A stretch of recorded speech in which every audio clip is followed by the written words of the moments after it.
I'm going to make for you now a foghorn, which there are many foghorns, different variations of foghorns. This is one of them. A little ice in a glass.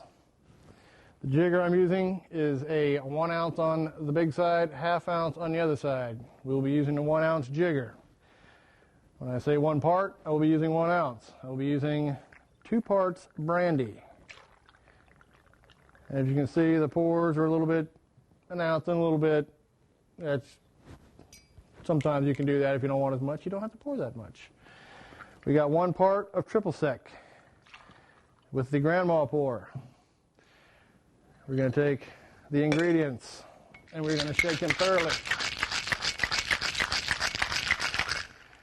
Get everything mixed together.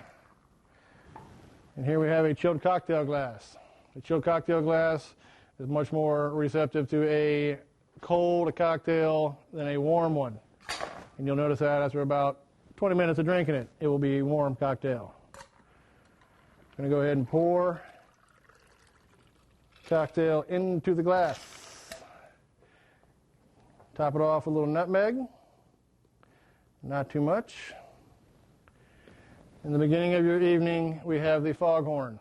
Cheers.